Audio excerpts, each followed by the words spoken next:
"You've done enough. We don't need your help or you anymore." That's what my daughter-in-law said. Right in front of my son. Right in front of the new manager they'd hired. Her voice didn't shake. My son's mouth didn't open. And mine just closed. I wiped my hands on the edge of my apron, the one with faded red poppies and flower prints along the hem, and walked back into the kitchen like it was any other Tuesday, because what else was I supposed to do? Make a scene? Plead for permission to keep helping at the business I built? No. I'm too old for begging.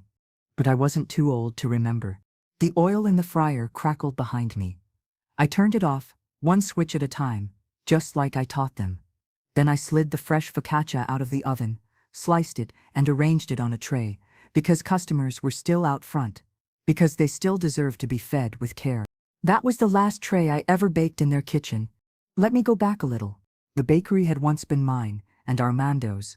We started it when we were still young enough to believe 4 a.m. wasn't early, and 10 p.m. wasn't late. He was the face. I was the fire behind the stove. For 31 years, we worked shoulder to shoulder, through renovation, through winter power outages, through our son's colic and kindergarten and first heartbreak, through everything.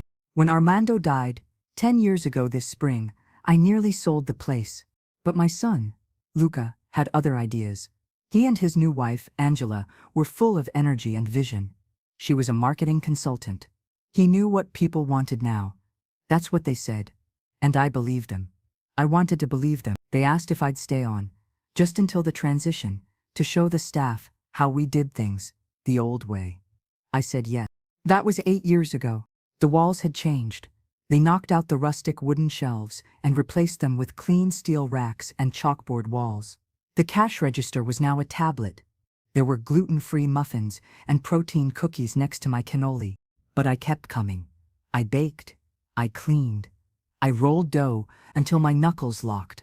I stayed quiet when Angela tossed out my olive tapenade because it didn't plate well.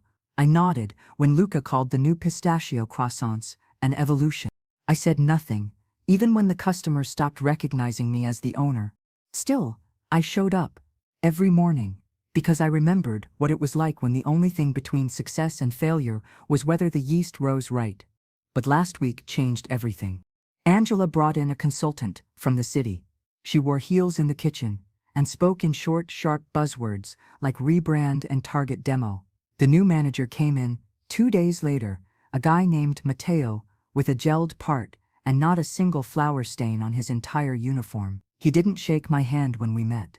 He said, "You must be Signora Maria," like I was someone's elderly cousin, not the woman who built the recipes from scratch. He told me I should pace myself. Then they held a meeting. In my own back office. I wasn't invited. But I was near enough to hear. "She's sentimental value," Angela said. "But she slows things down. Matteo says the prep flow needs optimization." "She's my mother," Luca said, like he was trying to convince himself. "And she'll always be welcome in the front," Angela continued. "Just not in the kitchen. It's time she rests. She's had her run." I stood behind the pantry wall with a dish towel in my hand, and my heart thudding like it had back when I first baked solo while Armando was in the hospital. I didn't cry. I just listened. The next morning, Angela said it to my face. "You've done enough." I suppose she thought it sounded gentle. And maybe it would have, if it hadn't been followed by instructions to clear my locker. I didn't argue. I simply packed up my things. A pair of baking shoes. A photograph of me and Armando with our first bread stall in the village. My apron. I left the kitchen. I didn't leave the building. I went upstairs to the storeroom I'd used as a quiet rest space for years. No one followed. No one checked. I sat on the old wooden bench, unrolled my apron, and ran my hands over the frayed threads where the red flowers had faded. Then I reached into the side pocket and pulled out a folded envelope I hadn't touched in years. The deed. When the bank turned them down, back when they first bought into the business, who do you think signed the purchase? It wasn't Angela.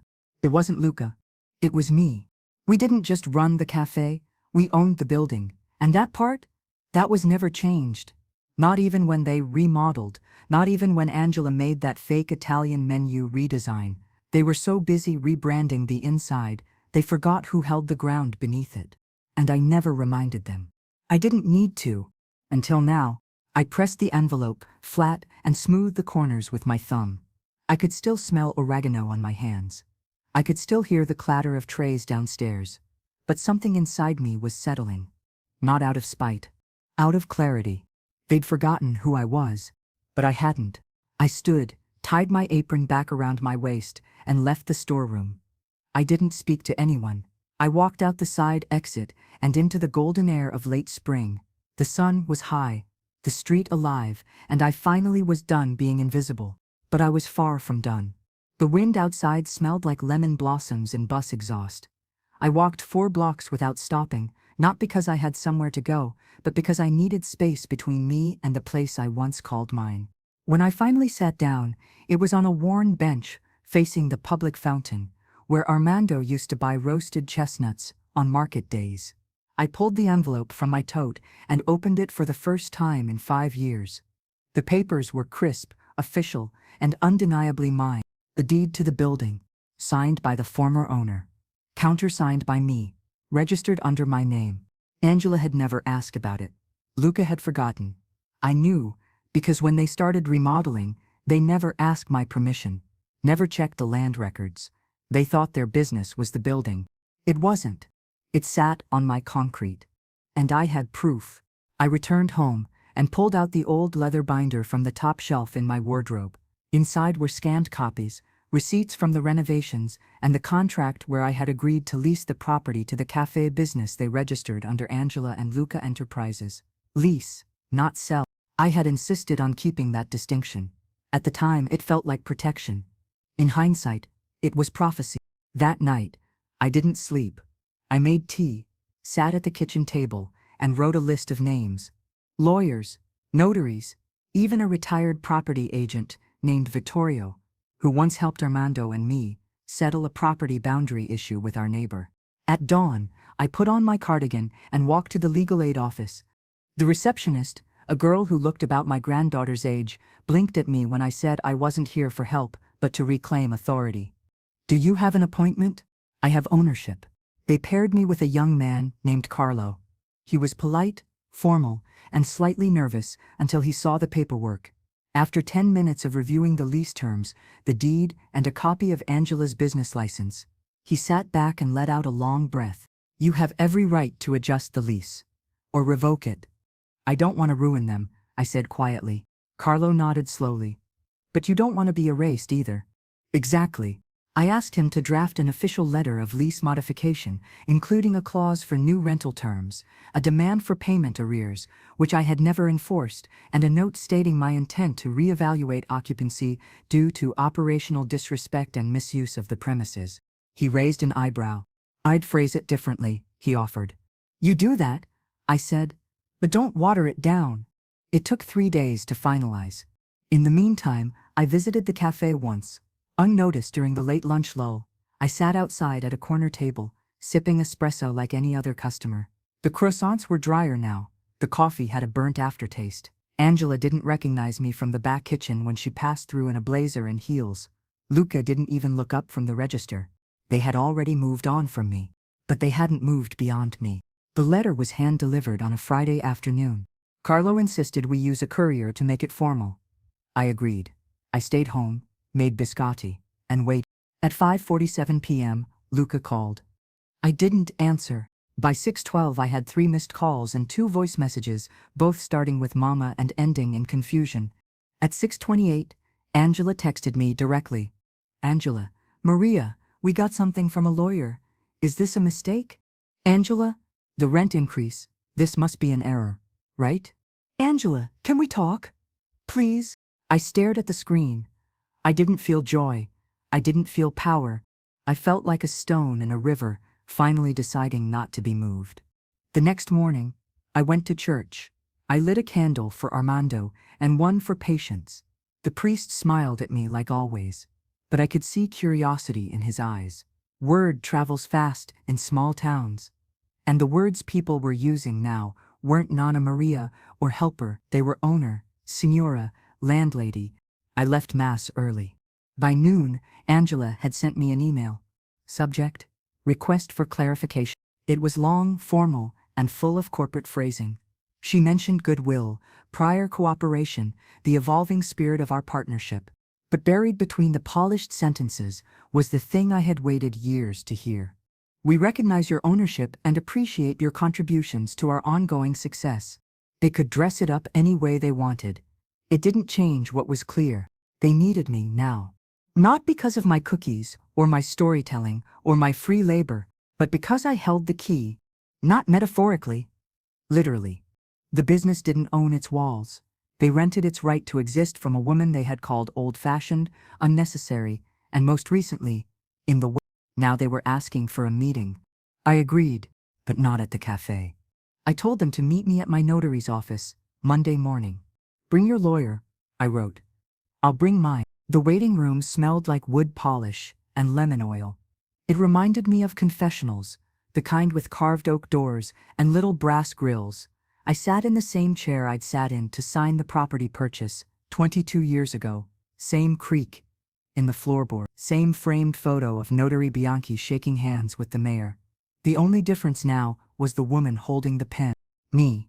Across from me, Angela flipped through her phone like it was a weapon. She hadn't said a word since we arrived. Luca sat beside her, eyes on the tiled floor like a scolded child. Carlo, my lawyer, adjusted his papers with methodical calm. Notary Bianchi, now white-haired and slow-moving, stepped into the room with a nod. Signora Lazzaro, he said warmly. Still one of my favorite signatures. Angela glanced up, caught off guard. I smiled politely and nodded. Just here to update the lease. He chuckled. Well, let's get to it. The meeting began like most legal meetings. Polite, tense, full of commas. But it didn't stay that way. Angela cleared her throat. Before we get too far, I'd just like to say, we've always seen the cafe as a family venture, a legacy. This adjustment took us by surprise. I looked at her, steady. So did being told I had no use anymore. Carlo slid the new terms forward. As of next month, rent will be raised to reflect market value. Any outstanding property maintenance costs from the last 5 years will be tallied and billed separately. Late payments will incur interest. Luca blinked. But we've never paid rent. That was your mother's generosity, Carlo replied evenly. Angela opened her mouth to argue, but I raised a hand. This isn't punishment, I said. This is clarity. I used to cook, now I collect. But we've invested so much in the brand, Angela said. You painted the walls, I replied. I paid for the roof. Silence stretched across the table, like rising dough. Luca finally spoke. What do you want, Mama? What's the point of all this? I folded my hands. The point is, I'm not invisible. I never was, you just stopped looking. That landed harder than I expected. Bianchi nodded. Shall we proceed with signatures? Angela hesitated, then picked up the pen. She didn't look at me. After everything was signed, stamped, and sealed, I stood. My knees cracked. I didn't care. Thank you for coming, I said, straightening my apron. You may still run the business, but you'll do so remembering who owns the ground under your feet. Outside, the air was sharp with early summer heat. Carlo walked me 2 blocks before saying, that was smooth. I wasn't looking for revenge, I said. Just gravity. He laughed. You've got that in spades. I returned home and made lentil soup. Something old, simple, rooted. I sat at my little table and ate while the light shifted across the curtains. I didn't cry. I didn't toast. I breathed. For the first time in years, my shoulders felt like they were in the right place. The next day, I received an email from Angela. Subject: possible rebranding options. She asked if I wanted to be part of a campaign celebrating generational excellence. Said they were planning a wall of founders. Said they wanted to highlight your unique contribution. I deleted it. The same afternoon, I got a letter, not from them, from a tenant. The old bookstore, 3 doors down, where I used to buy Luca comic books, was closing. The owner, a gentleman named Fabrizio, wanted to know if I'd consider buying the adjoining lease and converting it into overflow space for the cafe. He said he heard I was officially back in business. I folded the letter, thought about it, then walked down to see the space. It was dusty, yes, but bright, open, full of shelves and stories, and the kind of corners people like to linger in. I imagined adding a small espresso bar, keeping the shelves, filling it with cookbooks and family histories and old cafe photos. I imagined workshops. I imagined inviting immigrant women from the outskirts to teach the kinds of regional sweets no one made anymore. I imagined it as mine. That night, I drafted a proposal. Not for Angela. Not for Luca. For myself. The key turned with a soft click. Fabrizio had left it under the mat, just like he promised. There's still some furniture inside, he'd said, but you're welcome to do what you want with it. I pushed the door open and was met with the familiar scent of old paper, lemon cleaner, and thyme. The light inside the old bookstore was dimmer than I remembered, but kind. Dust floated like pollen in the air, caught in a shaft of sunlight from the front window. The bell above the door chimed, a soft, nostalgic sound I hadn't heard in years. I stood still for a long moment. In one corner, an empty coat rack leaned slightly to the left. Along the back wall, wooden shelves held the last few unsold books, mostly cookbooks, Italian poetry collections, and a single biography of Sophia Loren with a cracked spine. The cash register was still there. So was the faded sign that read, "No returns on marked-down titles." I ran my fingers along the counter. The grain of the wood was the same. The stories felt like they were still here, waiting. I opened the window to let the spring air in. That's when I heard it. A voice. Small, gentle, muffled by time. Not real, but memory. "Can I get these too, Nonna?" Luca, age 9, holding a stack of comic books, so tall it wobbled. Armando laughing behind me, saying, "You'll spoil him." "Let me," I'd said, because that's what we do. We give until someone tells us we've given too much. And then we give quietly, with our absence. I shook the memory off and opened my notebook. My hands felt steadier now. I flipped to the back, where I had sketched out a name 2 nights ago. La Libreria della Nonna. Part cafe, part community hub, part museum of all the flavors people forget until someone tastes them again. I began by clearing the center of the shop. I moved a table, then the chairs. I opened the front door wide and let the dust drift outside like old ghosts released. That evening, I called Giulietta, the daughter of a friend from church who had studied design in Milan and come home to help her sick mother. "Do you want a project?" I asked. She came by the next morning, brown curls tied in a scarf, sketchpad in hand. She walked through the shop slowly, tapping the shelves, nodding to herself. "You want this to feel like it remembers people," she said after 20 minutes. "Exactly." She grinned. "I can do that." We drafted ideas over espresso, mine with lemon peel, hers with oat milk. We kept the old wooden floor. We planned to use the tall shelf wall for curated cookbooks and food memoirs. The front corner would have a reading nook and espresso bar. The back would host workshops, gnocchi making, jam canning, biscotti decorating for children. La Libreria della Nonna would be quiet, warm, and full of the smells no one ever puts on modern menus: fennel, lemon zest, burnt sugar, rosemary, old paper. I didn't tell Luca or Angela. Not yet. They were still reeling from the rent increase. I'd seen Angela in the market the day before, lips tight, talking into her phone while scanning price tags twice. The world moves quickly when the foundation is shaken. And I was just getting started. A week later, I signed the lease for the space. Carlo helped me create a small holding company under my name, Lazzaro Tradizioni. A name that sounded like something out of a wine label, not revenge. I liked it that way. Quiet power doesn't wear a crown. It wears an apron. By the end of the month, the old shelves were cleaned and painted. The windows sparkled. The espresso machine, Giulietta found secondhand, was installed and tested. We brewed the first cup together on a Thursday morning. It was strong, bitter, glorious. "Nonna Maria," Giulietta said, "you're back." I smiled. "No, I've just finally arrived." The soft clink of spoons echoed through the new space.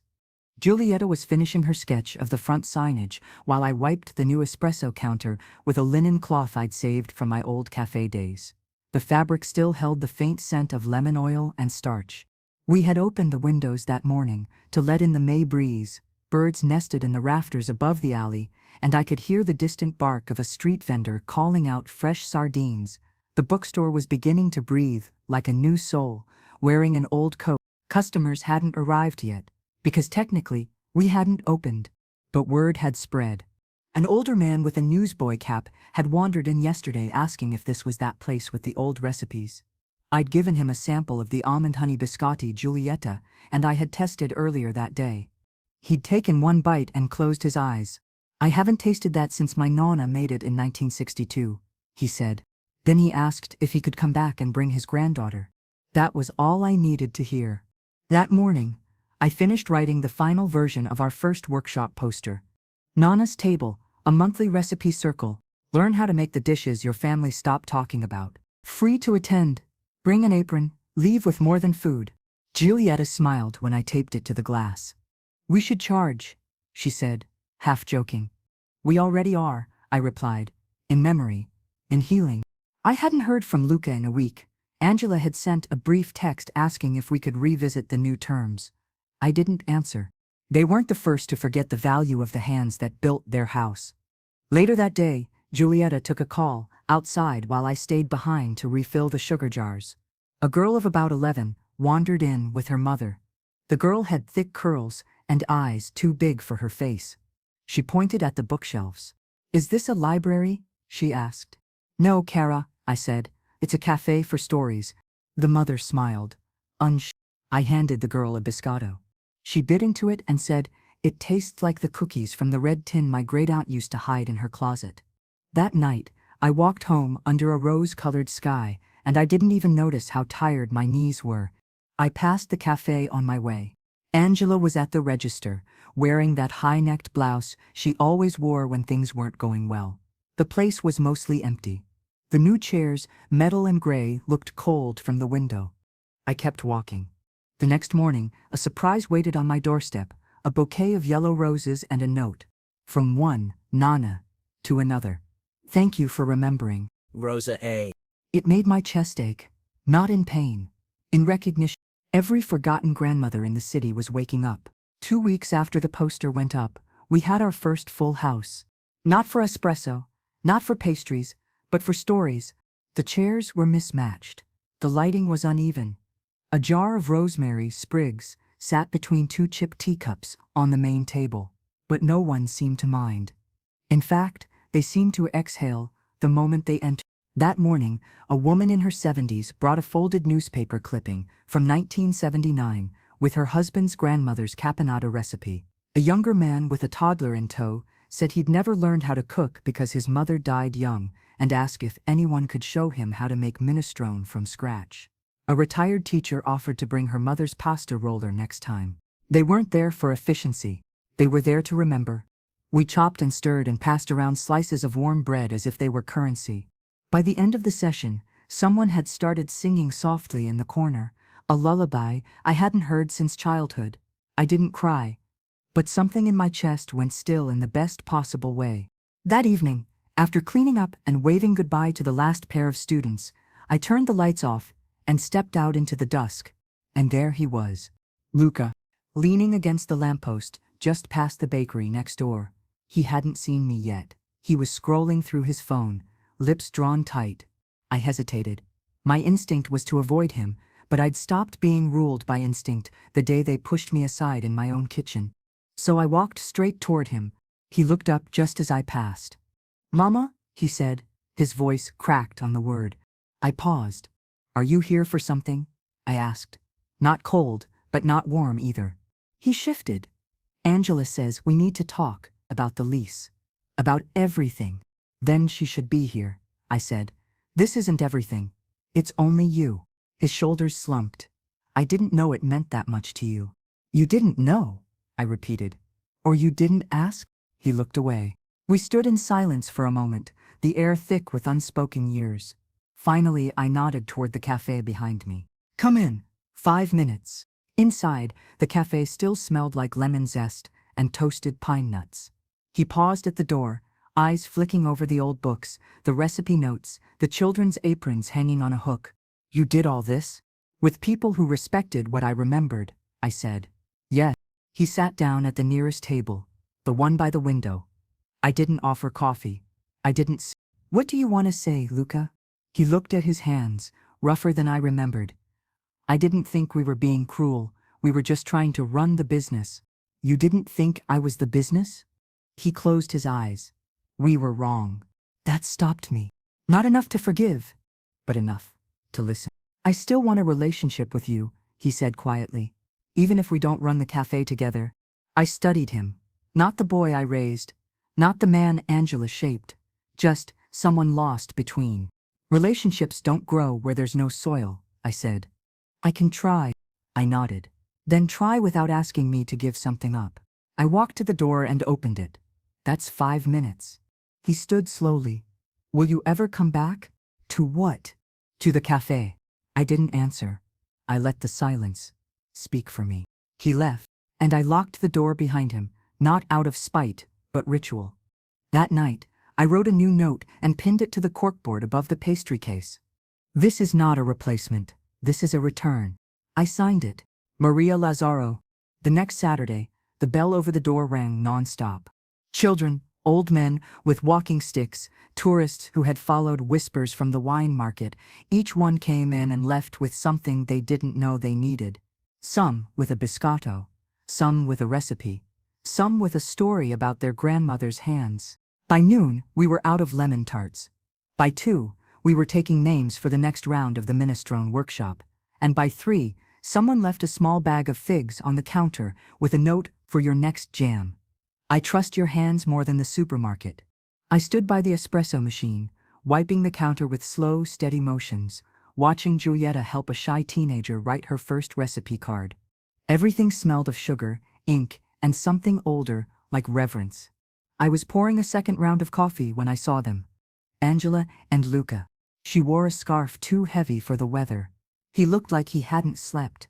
They stood outside the glass window of the shop, watching as a group of college girls laughed over a fennel biscuit, and one woman wiped tears while reading a page from the community memory board. They didn't come in, just stood there. And watched. I didn't move to greet them. This wasn't a moment for confrontation. It was a mirror. They'd built a business. I'd built a presence. There's a difference. That night, I lit a candle for Armando and wrote in my old green ledger, the same one we used to track flower orders and market days. Week 1 totals. Workshop signups. Repeat customers. Compliments about biscotti. Compliments about me. 3, counted only ones that made me blush. I smiled. That Sunday, we hosted a Tastes of the Lost Day.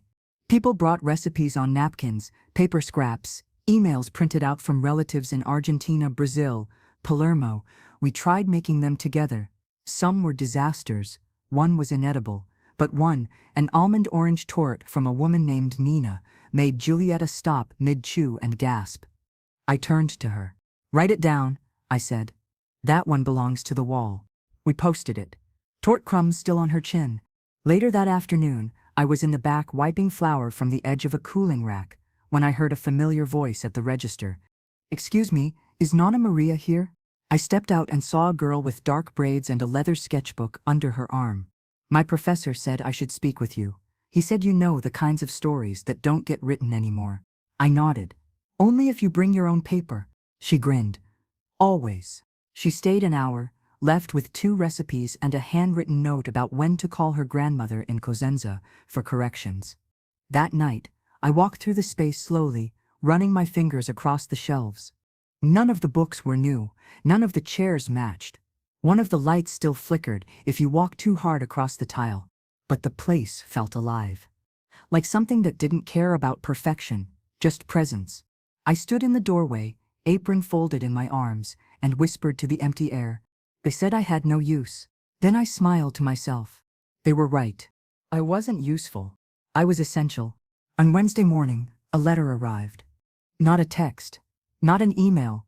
A real letter, hand-delivered by a trembling young woman who didn't meet my eyes.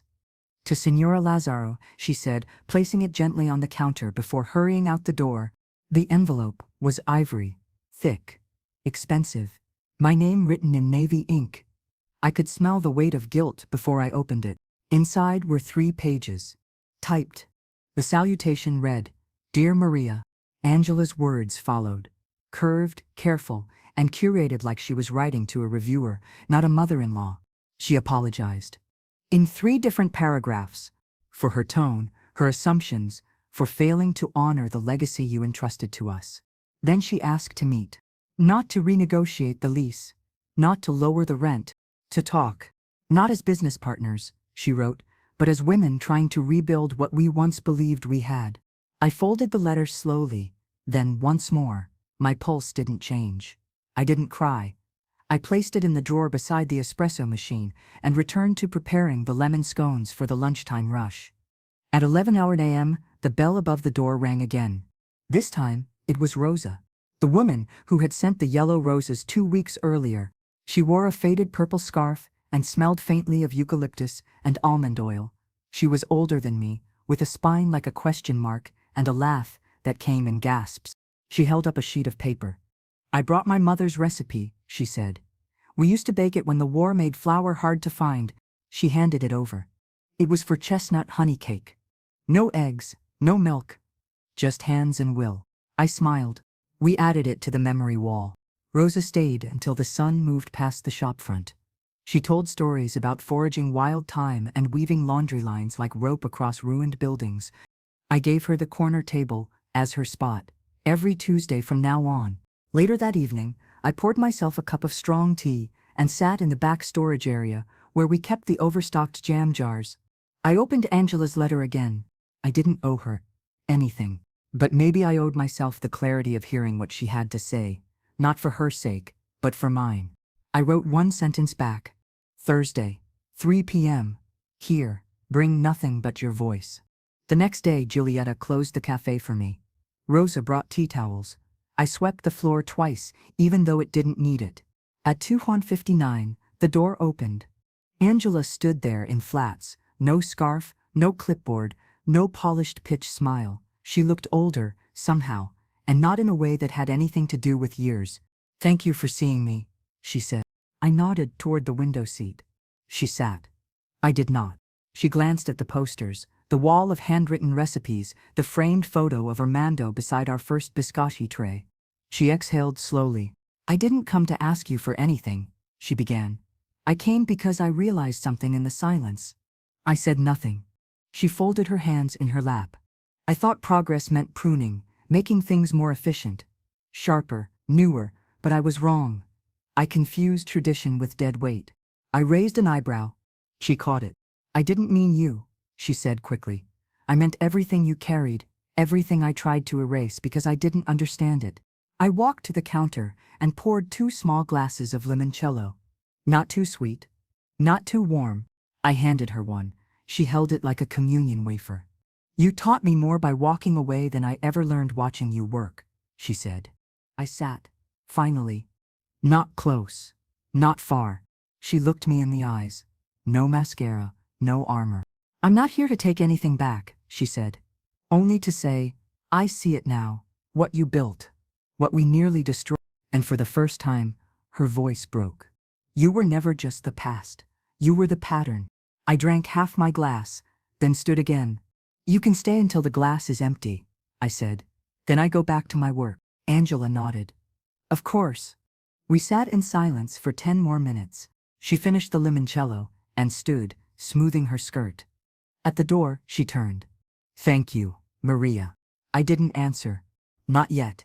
Forgiveness is an ingredient you have to knead slowly. The following week, I received a letter from the city. At first, I thought it was another permit reminder or utilities update, but when I opened it, the heading read, Cultural Preservation Microgrant Award, Recipient Notification. I blinked. Apparently, someone had nominated La Libreria della Nonna for a city grant supporting cultural spaces that restored lost traditions and empowered multi-generational learning. It wasn't a large grant, but it was enough to do what I'd been quietly dreaming of. We could knock down the thin wall between the storage room and the back alley and install an outdoor oven stone, like the one my own Nonna used to bake bread in when she still had ankles strong enough to carry flour by the kilo. I called Giulietta. We're building something, I said, outside. Her scream nearly cracked my ear. Over the next 3 weeks, the back half of the shop became a construction zone. The smell of dust replaced the scent of anise for a while, but even the disruption brought life. Elder men leaned over the gate to comment on the brickwork. Mothers asked if we'd eventually do pizza workshops for the little ones. Even Rosa arrived one morning, with her grandson Lorenzo to offer handmade tiles for the oven's arch. "They're from the house I grew up in," she said. "No one lives there now, but the kitchen still remembers." We cried. Quietly. By the end of the month, the oven was ready, fired for the first time with old olive wood and dried rosemary sprigs. The scent was holy. I baked 3 loaves that morning and handed out slices to whoever passed by. That's when a journalist from the local paper stopped by. "Can I take a photo?" she asked. I nodded. She crouched low and captured the steam rising behind my shoulder, the wall of recipes in the background. The headline the next day read, "The grandmother who became a landlord and a legend." Luca dropped by later that week. He didn't say much, just brought a bag of lemons and left it on the counter without waiting for conversation. I understood the gesture. Silence can be loud when it's shaped like fruit. Angela sent a follow-up email. No asks, just a photo of a half-full cafe, and the caption, "Slow, but steady. Like biscotti." I replied with one line, "Some things get better twice baked." By now, the cafe was too full for me to be everywhere. Giulietta took over most of the logistics. Rosa ran the workshop calendar. A quiet young man named Matteo, who used to clean up after the fishmongers at the market, now steamed milk better than any barista in Rome. I stood back, watched, and baked. One morning, a little girl entered the shop alone. Her braids were undone, and she had a handwritten envelope clutched in both hands. "To Nonna Maria," it said in red crayon. I opened it slowly. Inside was a single sentence, "Thank you for making my grandma's cookies live again." It wasn't signed. It didn't need to be. That evening, after closing, I wrote a letter of my own. Not to anyone in particular, just to the part of me that once believed being useful was a season, and that my season had passed. Here's what I wrote. I wasn't discarded. I was simply repotted.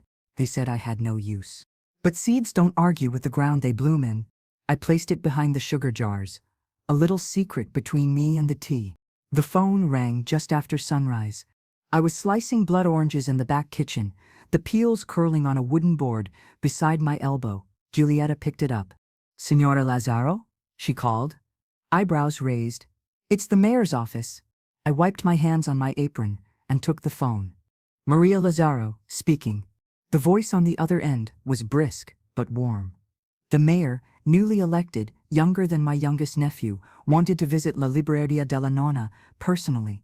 Something about cultural revitalization and heritage spots being honored in an upcoming city feature. He asked if he could come by that Friday with a photographer. I said yes.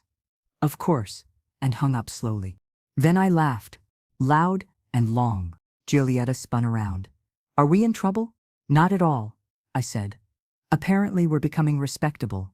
That Friday, I wore my good apron, the one with stitched lemons in a pocket deep enough to hold a spoon, a pen, and a folded prayer. I made fig scones and arranged them on a vintage plate Armando had once rescued from a flea market. The mayor arrived with 2 aides and a photographer with a camera as large as a newborn goat. He shook my hand respectfully and asked to see the recipe wall, the community oven, the workshop calendar, and Rosa's corner table. He spent 20 minutes asking me questions I hadn't answered in years, about migration, about food memories, about why I thought people were returning to tradition. I told him, "We don't want perfect food. We want food that remembers who we were." He wrote that down. After the tour, they asked if they could take one staged photo, me holding something iconic. I handed them a plate of ricotta cookies, but before the shutter clicked, I added a folded copy of the cafe's first ever flyer under the plate. That night, we were on the city's homepage. She was called Useless. Now her hands feed a movement. The photo was everywhere, in newspapers, on cafe tables, even reposted by local food influencers with filters that made my cheeks too pink and the cookies too golden. But I didn't mind, because for the first time in a long time, my work was being seen not through the lens of pity, but purpose. The next day, someone knocked at the door an hour before opening. It was Luca. He held a copy of the newspaper in one hand, his eyes ringed with exhaustion and something else, humility. "I just wanted to say, I read it," he said. I nodded. "Then you know what I've been doing." He looked around, at the shelves, the oven in the back, the chalkboard with Rosa's recipe of the week. Torta di panna. I didn't get it before, he admitted. I thought this was just about food. I raised an eyebrow. It never is. He handed me something wrapped in paper. I opened it. A rolling pin. My old one. Worn smooth from decades of biscotti and tagliatelle. I found it in the back of the cafe's storage closet, he said. It didn't feel right keeping it there. I held it for a moment.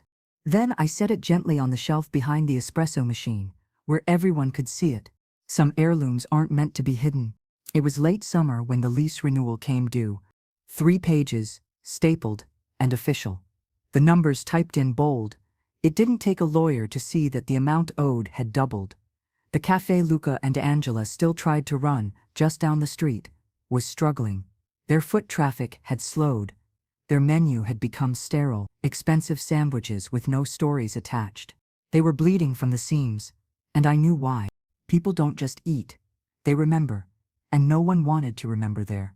I sat at my kitchen table, figs ripening on the windowsill, a pot of boiling water gurgling softly, and reviewed every line. The cafe they ran stood on property I now owned. It was time. I flipped to the final page. The signature lines stared at me like an unfinished sentence. Then I pulled out a second sheet. One they weren't expecting. A transfer document. I wasn't raising their rent. I was taking ownership outright. They hadn't paid rent in 2 months. Carlo had advised me I was well within my legal right to take over, evict, or restructure. I wasn't interested in eviction. I was interested in evolution. That night, I handwrote a note to accompany the final lease package. This isn't punishment. It's preservation. You were given a treasure. You turned it into product. I'm here to turn it back into place. I signed my name and added a final line, in red pen. You may stay on, under my terms, or step aside entirely. I sealed it in an envelope and walked to the post box myself. 3 days later, Luca knocked at the cafe door just before closing. He didn't have the envelope in hand, but I could see the lines around his eyes had deepened. May I sit? He asked. I nodded to the corner table, Rosa's usual spot. She had just left with a jar of fig jam and a recipe in her purse. He sat like a boy, sent to confess. I read the letter, he said. And I don't blame you. That surprised me. I tried to run a cafe without roots, he continued. We thought you were the past. Turns out you were the recipe. I folded the towel in my hands slowly. So what do you want? To stay, he said. But, under your terms. Whatever those are. I sat down. My knees ached, but my mind was firm. You won't be the boss, I said. He nodded. Understood. You'll learn again from the ground up. I'm willing. And Angela? She's not ready, but she won't stop me. I looked him in the eyes. No shortcuts, no bitterness, no trying to steer this ship while pretending your hands aren't on the wheel. He smiled, for the first time in a long time. Then teach me, Mama. I stood. Not today. Today, you scrub the ovens. He didn't flinch. That was new. Later, I added a line to my ledger. August 18, Luca returns. As a student. Not a son. By the end of September, the winds turned cooler. Inside the cafe, the air stayed warm, thick with cinnamon, espresso, and roasted chestnut. Outside, fig trees bowed with late fruit, their branches dipping like old backs after a day's work. Luca came each morning before the sun fully rose. He swept. He folded napkins with care. He stood silently through the first 2 workshops, watching Rosa lead the dough kneading, watching Giulietta explain the sugar ratios, watching me work the back oven like a conductor guiding a symphony made of steam. He didn't interrupt. Not once. He was learning. Giulietta, cautious at first, began asking him to help restock. Rosa even trusted him to grate lemon zest. Matteo gave him the milk steaming job on Tuesdays. I didn't say anything for the first 2 weeks. Then one afternoon, I slid a folded sheet of paper across the table while he scrubbed the espresso nozzles. He unfolded it slowly. It was my old tart dough recipe, one I'd never given anyone in full. I wrote just 4 words across the top. You may try this. He looked up, eyes shimmering. I'll be careful, he said. You'll be respectful, I corrected. That evening, after closing, I stayed late in the kitchen.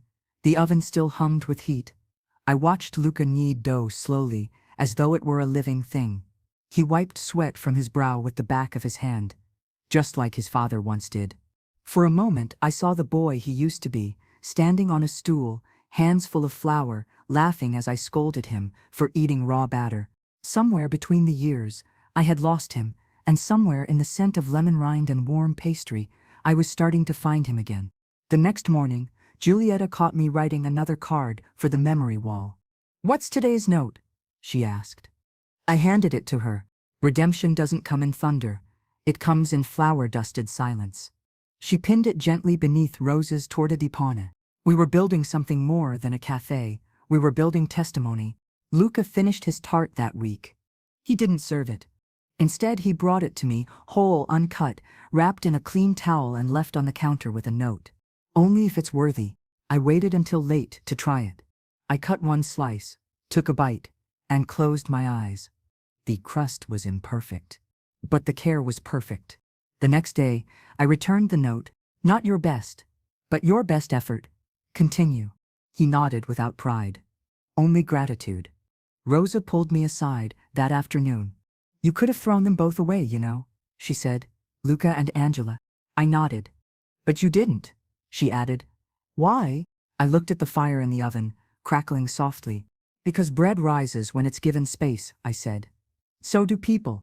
That night, as I sipped lemon tea in my kitchen, I pulled out the very first cafe journal I had ever kept, dated 1982, pages filled with scribbles, margins with flour smudges, faded notes from Armando about sugar orders and oven repairs. I began a new entry at the very end of the book. The business came back to me, but so did the boy.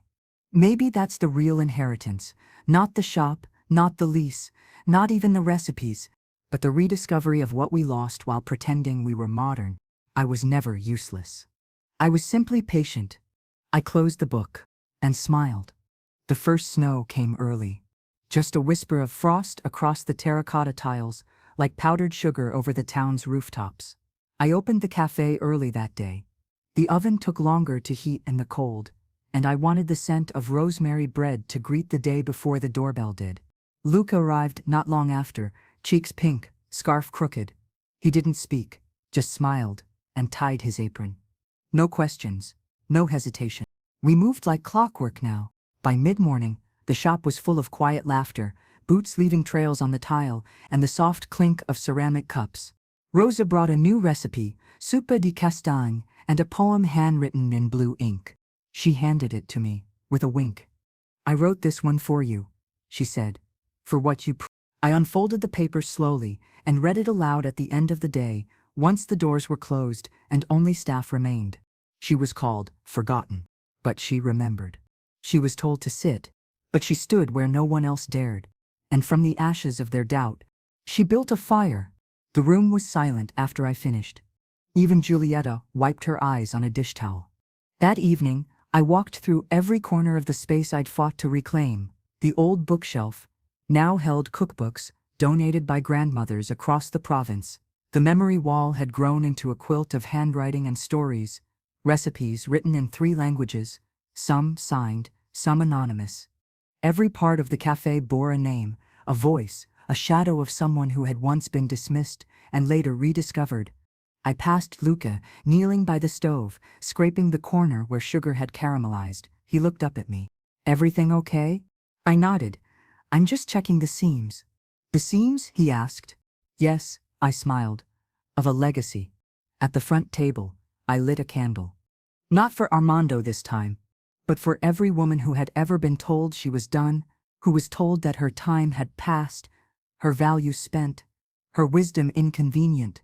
I thought of all the silences I had once swallowed, all the meals I had cooked while someone else took the credit, all the dreams I had folded away like laundry, and I thought of this place, this unlikely cathedral of flower and flame.